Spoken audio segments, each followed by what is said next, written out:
order at 5:32. And we have Shauna, minute taker. Thank Is you. there any public comment at this time? All right, hearing none, we'll move on. There's those things. Great. I'll take a motion to approve the consent agenda. So moved. All right, Brad. Louis? All those in favor of approving the consent agenda, please say aye. Aye. Any opposed? All right. Down to executive limitations monitoring, to accept the monitoring report for 2.6 asset protection. Move it and then discuss it? Yep. I move we pass the 2.6 All right, asset. Elin, is there a second? Second? Kristen? All right. Now we can talk about it. Elin. So I apologize deeply for not sending them in as I was supposed to. We did talk about it. We got sidetracked with our letter. We had two things to consider for the future. And one was, this seemed to be, to some of the people, where we talk about buildings. And so with concern about accessibility, there was wondering if this is where that should belong, because it's about buildings, and this seems to be where that was one thought from one of our members. We talked about maybe it goes with treatment of students, parents instead, or we talked last time about the possibility of something happening around equity. So, but there is a strong desire to see this addressed somewhere. And then the other thing that came up was that it's all about physical assets, but that we have the assets of our staff and faculty as an important asset, and that seems like something that might get addressed here. Protection, like what are we doing to keep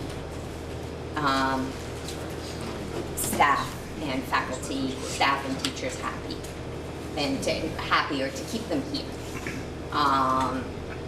to protect them as an asset.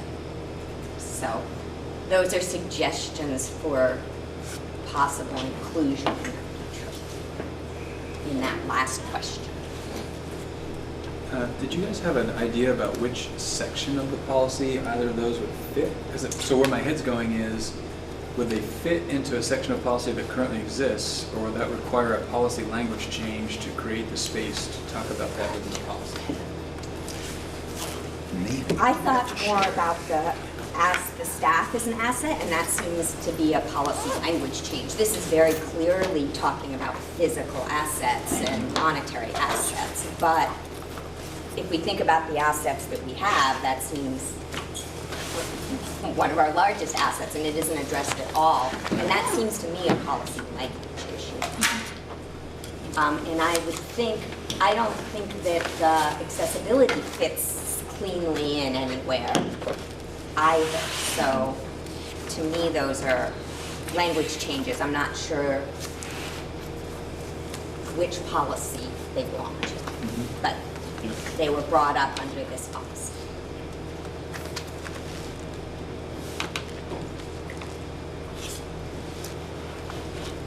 Anyone else?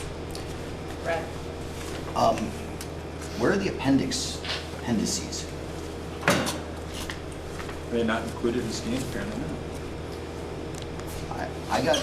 I received some input about the insurance, I forget which section. They were back, we got a lot of them in early When everyone December received- 21st, maybe? Right, Yes. when everyone received it the first time for review, all the appendices were included. It looks like they were not included this time, just because there were a lot of A through Yeah. P. I see. Yeah.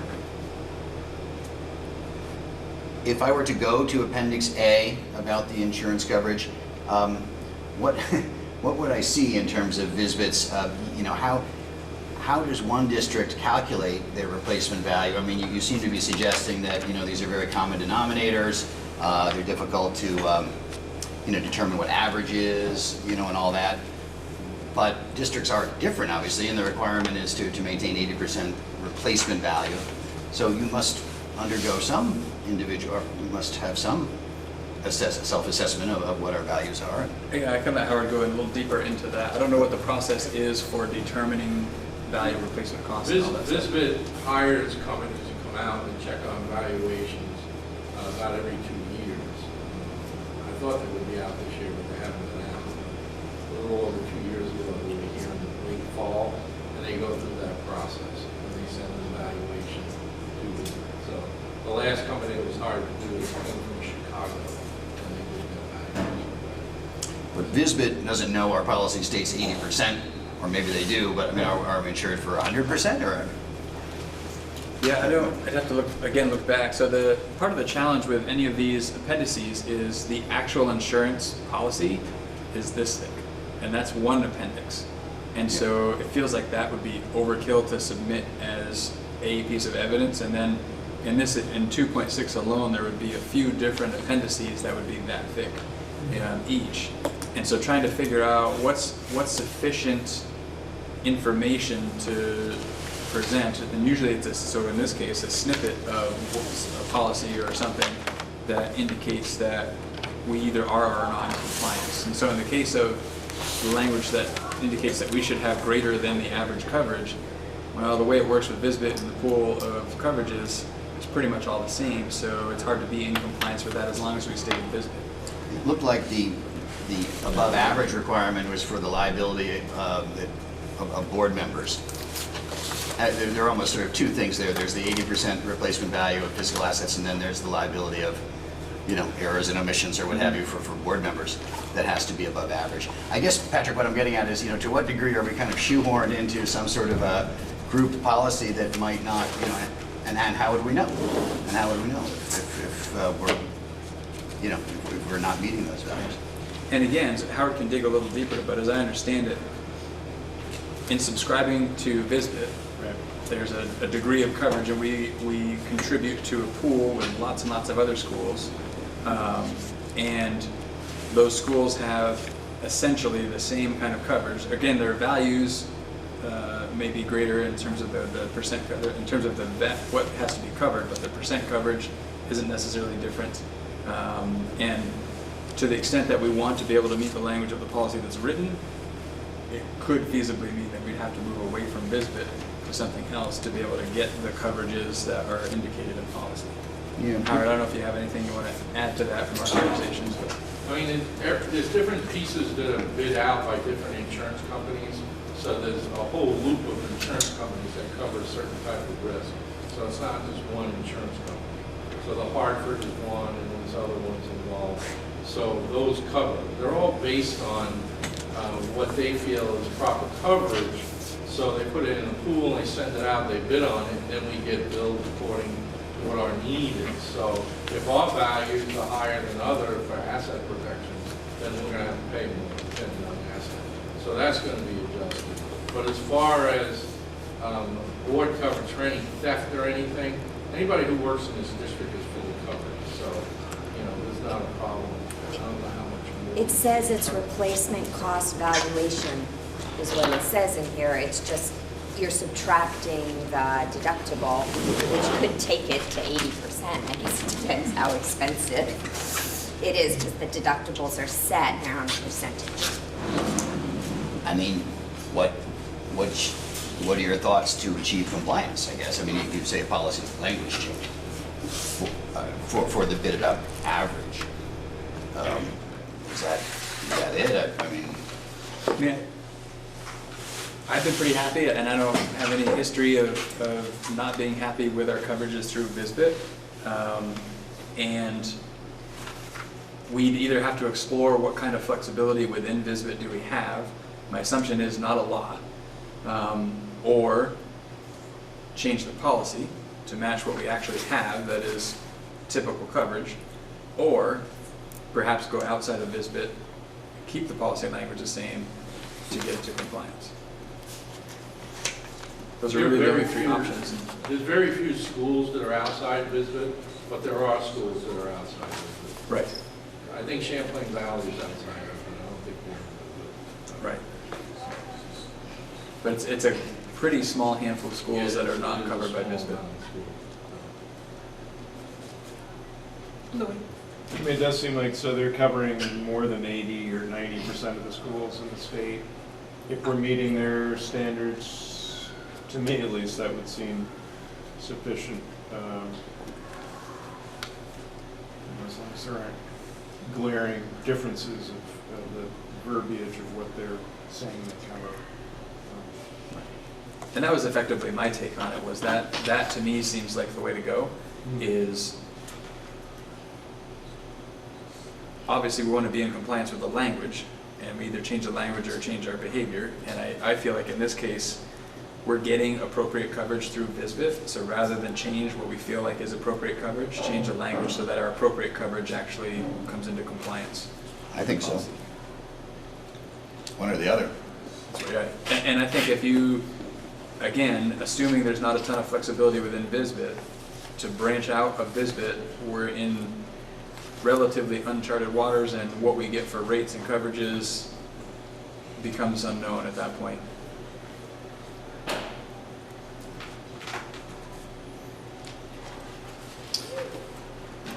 And just one more thought while we were speaking. I mean, you have a bond, you have a $20 whatever million influx of capital into this school will increase value by hopefully that amount, perhaps. Are there gaps? The guy hasn't, we haven't been reassessed or what have you for 2 or 3 years. Let's make sure that we're, that we are. All of a sudden our school goes from being worth 30 million to whatever. So. Yeah. It'll be interesting. I think that's something we'll have to pay attention to as we work forward, because knowing all the permitting and everything involved in a project that scale, I can't imagine there isn't some sort of reassessment component to the project upon completion. I mean, if you do a significant renovation to a home like that, there tends to follow a reassessment. Just make sure to tell the VSBIT guy. Yeah. So, am I right that the one place you're reporting non-compliance is with the security, sort of cyber security kind of stuff? Intellectual property. Intellectual property, Yeah. Yes. information, files.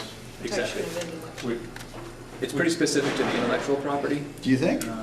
Do we think that? Only because we don't have any policy or practice in place that speaks to what we do to protect intellectual property. I think it would be an interesting conversation to talk about what exactly do we have as intellectual property as a school district, and what do we get to claim, and what does an individual get to claim as their ideas. And But if someone, invents a widget and, their files associated with, a faculty person, whatever, their files associated with it, that seems to be where you're defining files. I sort of read it as, any file is an asset, like the files that were hijacked by ransomware. Yep. And in that regard, is not, the backup policy part of evidence. And that's the way. That was my own input, by the way, too, on that section of the way. I don't know if anyone reads that and agrees that files is more general than the files associated with some invention that we are, I thought we had that, didn't we talk about that in the P&G a little bit? We touch on Well, what- it's in here in his interpretation, collections of data, facts, and other information stored electronically or in hard copy. I mean, that's, And I think it's interesting because, so there's to be compliant with the policy and ensuring that we have sufficient safeguards in place, doesn't necessarily translate into is unhackable. no. I don't know that anybody has a security system that would pass that test. So the fact that there was a breach, I thought it was more that there were no backup. Back when, in my IT days, if you're the IT guy, if you don't do anything all day, at least make sure you run the backups. Right.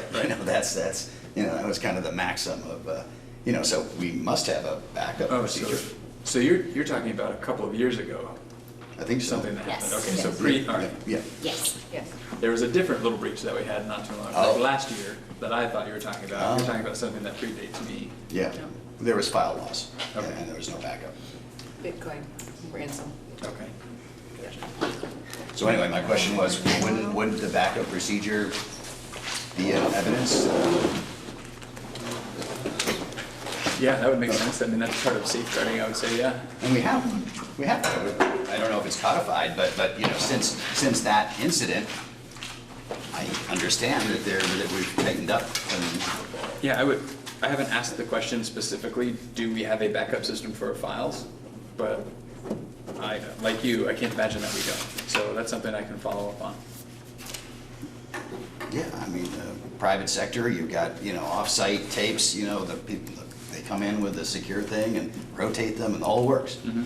And so I don't know, you know, if, where we're at with that, but I should think that, Well, and so many files now are moving away from located on a local server Right. to something more web-based. Like so much of what we do is on Google Docs and the Google suite of applications, which still I think could be hacked, but they're not yeah. tapping into our Agreed. files Agreed. on our server. May I add, the experience that you're talking about from last year, we do have backup systems, and we were able to find and retrieve. Everything is slow, right? So not everything is super easy. We didn't get everything in the immediate form that we were used to seeing, but we were able to retrieve everything that we internally had lost in a breach. I'm not IT, so I can't speak specifically to exactly how all of it works, but we really do have a pretty tight system. Okay. Nothing's perfect, for sure. Well, I agree about the cloud-based storage, but, you know, nonetheless, I just figured that we do have a backup procedure, or we should, and that it seems to me would constitute evidence toward file preservation of the definition of files in that larger sense. Yep. And I hope we do have actual intellectual property. I don't know of it, but let us know when you find something.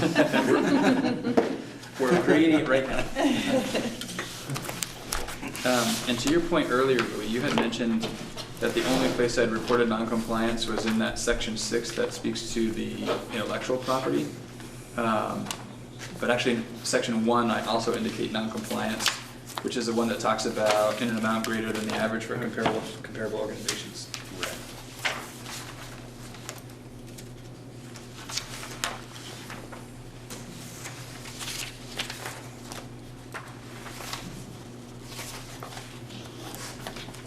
I have to say, though, I also don't see how you can do the 80%. If you use something that's worth $500, it's not, that's the deductible. So I'm not quite sure what that 80% means. I think we could. In the that would be- spirit, yes, but in lawyer speak, it doesn't seem covered. I think we could have an interesting conversation in the Policy and Governance Committee about the policy language for number 1 and what it really should be or shouldn't be. Both in the 80% and in the greater than average. Well, I think we need to. Oh, I agree. Because like I said, it's one or the other. You know, we either have to have some documentation on our limits and our coverage, or we need to loosen up our language. Yep. Did everybody get one of the Mount Abraham board members' comments? Steve Rooney? Steve Yes. Rooney's, did you all get that? Yes. I didn't want to have to read through them all. I see some of them we're hitting on. There is a group of his questions that focus around the facilities use. Mm-hmm. And I think some towns in general do approve the facilities use every year. I imagine that's all going to change. I envision a single facilities use policy. Right now we have multiple, and really the practices and the policies vary town to town right now, school to school. So I think looking to figure out like where do we really stand in terms of access to our schools and having that be consistent across the schools is forthcoming. And I thought, I mean, Steve obviously put a ton of time into his thoughts and comments, and I think a lot of them are great ideas. And are items that I could envision incorporating into future monitoring reports on 2.6. And I actually was tempted to start to work on some of that for tonight, and I thought procedurally that wouldn't be appropriate. That's really important for this board first to see it as it was, and then if directed, I could make changes to this report now and include some of these things or whatever else came out. Or I can take this as good feedback and build it into the 2.6 that we'll see next year, which felt like maybe the better approach to this, given there's a couple other things happening at this point in time. Just a couple. I thought the latter. I was just offering feedback. Yeah. Kristen, did you have any for Moncton? No, not on that one. Okay. Does everybody feel like their So feedback has been given? Lynn? mine has been given, do you want me to still write it up in that other form and submit it to somebody? I mean, it's interesting, because in a way, I personally feel like that's not really about policy 2.6, at least as it's written. I wonder about some of the other policies and if they speak to some of the concerns that came up. And perhaps there's some language missing too. So I think about treatment of staff as a potential place Right. to think about that protection of that asset. And Yeah. that's what that's about, I think, is treating people well so that this is a place that people want to work. Right. And I wonder about the treatment of students as the place for accessibility, but maybe it's beyond that. Maybe there's an accessibility component to treatment of staff too. Yeah, and this policy really is about the protection, not so much about improved access or Right. any of that. Brad? Do you see a universal, well, a policy, an equity policy, standalone policy, along the lines of what's, being talked about at the various venues and forums and whatnot, and, like. I mean, I think having a place for equity is going to be important moving forward. And I think whether it's a standalone policy or it's something that becomes embedded in other policies or embedded in interpretations, I think is something we'll need to think through as to what makes the most sense. Possibly both, I guess, are options. But I think to sort of put our language where our beliefs are, if we really do believe equity is important, then for that to live in policy language somewhere, somehow, It makes some sense. seemed to be a pillar of unification at Act 46. For sure. And so, I'd go as far as to say that, it could be a subsection of every major policy. It's become a pillar of our work as an admin team and as a school system to think about equity across our schools. And it's certainly what our Secretary of Education is talking about. She speaks pretty passionately about the importance of equity and acknowledging that we have inequities and that we need to work to address them.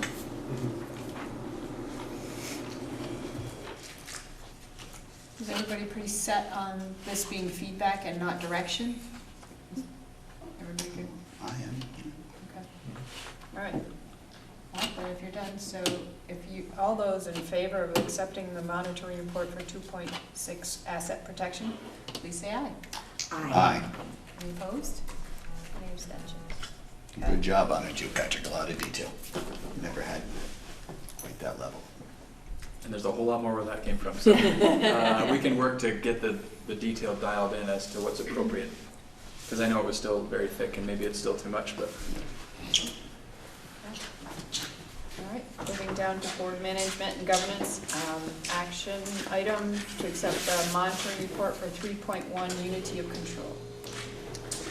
I move we accept 3.1 monitoring report. Is there a second? I'll second. All right, Louis? Okay, now you can talk about it. Thank you. That one kind of snuck up on me. There's extra copies. There's some paper copies.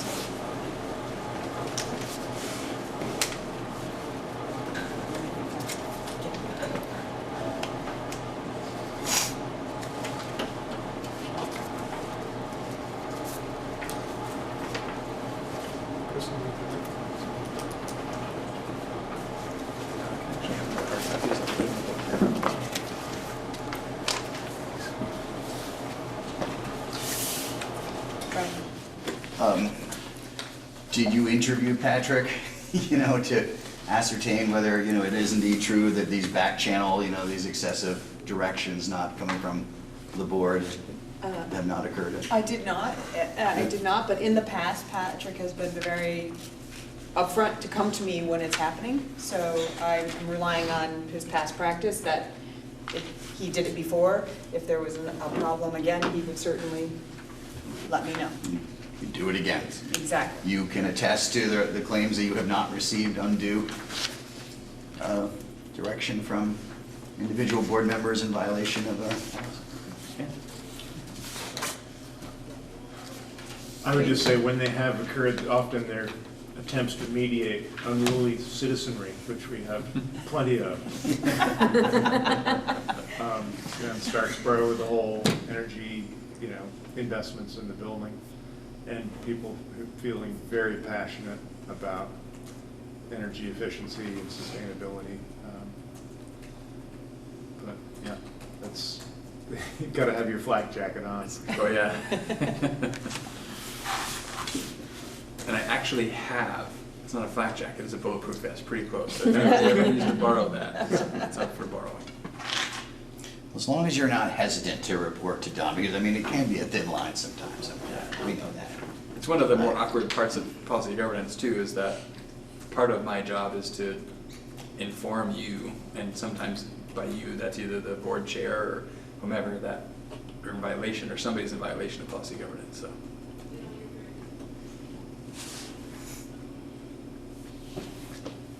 Anything else I should add or you want added? Looks good. You know? Okay, no more. Then all those in favor of accepting the board monitoring report for 3.1 unity of control, please say aye. Aye. Aye. Any opposed? All right. Okay. The next one is action on the policy language change, and probably you're feeling like haven't we been through this before? Yes, we have, and we're going through it again. When the feedback went back to the Policy and Governance Committee, and there was a discussion there, that group itself realized, well, hey, here's a way to solve that problem, taking in all the feedback. And so Elin worked specifically on that. I don't know if you want to just fill everybody in. Well, after we'd taken the internal and the external out of the table at the end, it seemed very silly to have a table that just listed a bunch of policies and then said annually, with every single one being the same. So we moved to remove that, and instead of, so just remove the table entirely and have it say all policies that instruct the superintendent will be monitored annually by a method chosen by the board. And I had annually in there, but it's not in there anymore. I put a little note in saying that. Should I add it back in? And I put the which in. The which for is, ours. yes. So there was an annually next to the add a frequency and that got crossed out. So it Oh, yeah. annually was added up Yeah. there. So I'm gonna put That was just annually at the back in. very, very bottom? Yes. No, it's in the Oh. first line of Okay. number 5. Yep. Okay, okay, right.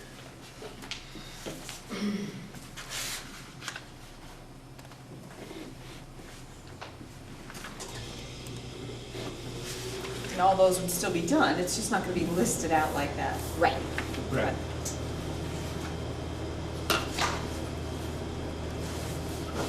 Okay.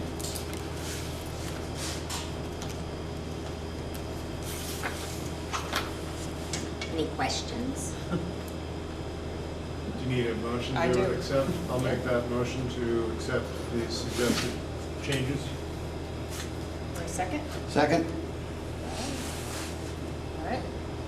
No more discussion? All those in favor of accepting the language change to 3.4, monitoring the superintendent's performance, please say aye. Aye. Any opposed?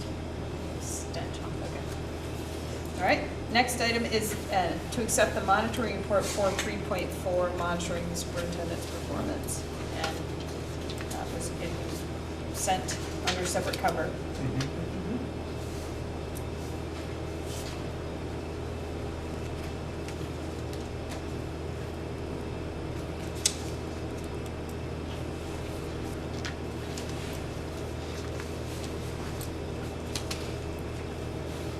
Again, thank you. Yes. Yeah.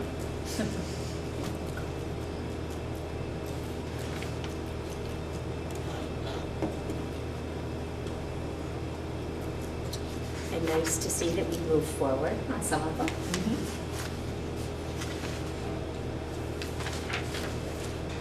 The only thing I wondered whether I should put this in there, and I went back and forth and left it out, but it was under,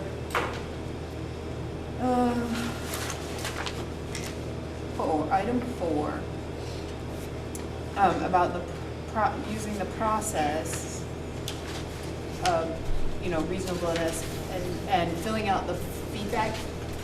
Right now, we fill out the feedback form to give any comments, and the problem that we realized at the Policy and Governance Committee is everybody isn't using the form, so that makes it tricky to make sure that the feedback is coming back through the correct channels.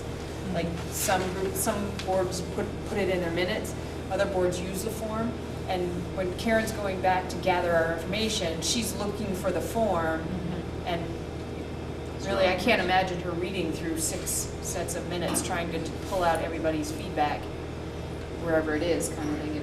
So if you're gonna give feedback, please use that form. So, and I didn't put that in there, but I felt like, is that just a process thing that we need to work on, or is that really sort of? Is this section the reasonable person section? That's where I thought it could fit in, because the form sort of talks about, is it reasonable,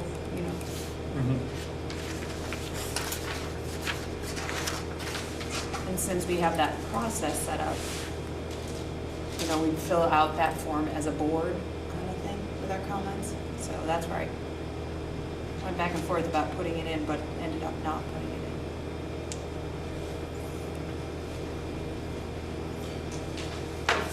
in. Well, I think the reasonable person test is kind of foundational in a way, and it's sometimes we don't, a reasonable person sees reasonable progress is what we're supposed to validate, and I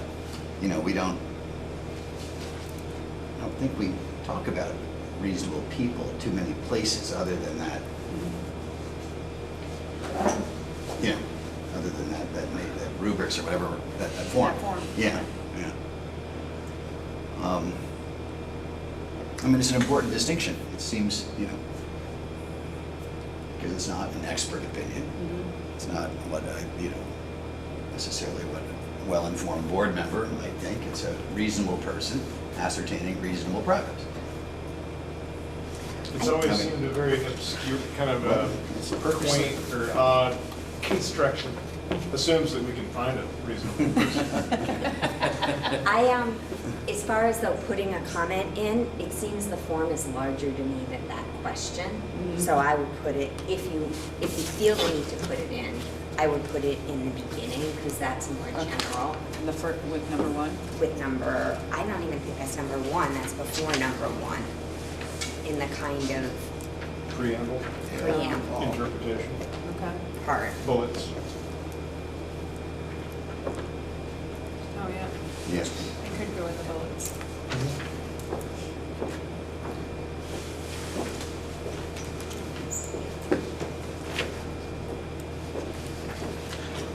You want me to add it back in and bring it back to you, or do you want to just keep in mind for next time? I'm fine with this the way it is. It's done a great update. Made progress, as you say, on a number of these things, and I would like to see it. And it's not onerous considering it's just one form and one board, and I wouldn't mind that being codified. I'll bring it back, how's that? Okay. Okay. Okay. So we're tabling C. Yep. If you want to make a motion to table it till our next meeting, that's fine. So moved. Is there a second to table it? Sure. Don't have to say why. Just, I'll add in, I'll make the addition and bring it back. For a language edition, okay.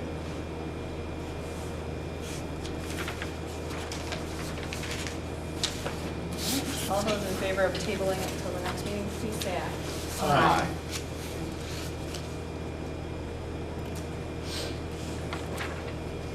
Do we need an executive session? We do not. Does somebody have the survey, the board evaluation survey one? I have it out.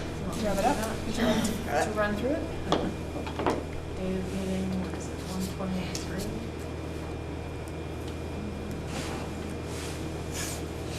So what is the level of engagement of all board members? High. Good. Was the agenda followed?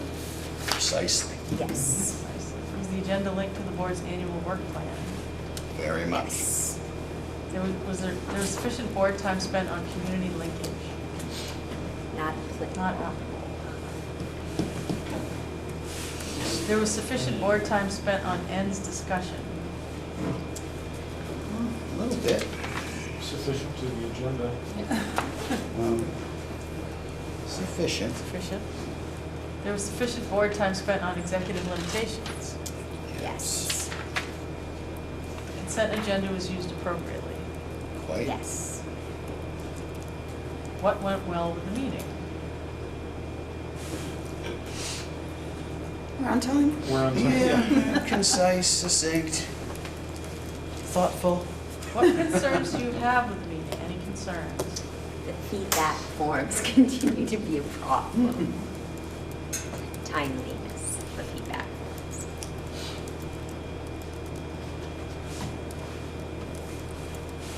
How could this meeting be improved?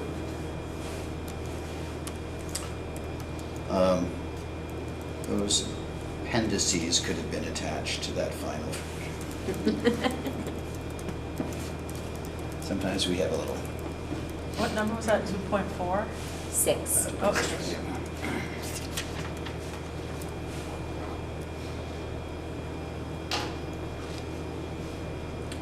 that's it? Right. Before we adjourn, is there an executive committee meeting in February? Next month? There is, okay. Yeah, I think right at the end of the month. Yeah, Yeah, so last Monday. After vacation. I think we'd agree the executive committee would meet every month. Is it? Is that just? We just have perhaps a couple retiring members at that time. It'll be our last executive committee meeting for a couple of us. Oh, in February. All right. You're not running for re-election. We could bring a cake. Or just maybe chocolate. That would be our tradition. Don't let the door hit your head on the way out. All right. Is there any public comment at this time? All right. I'll take a motion to adjourn. Motion to adjourn. Second? All right. All those in favor of adjourning at 6:11, please say aye. Aye. Any opposed? Any abstention? Can't be All dropped. right.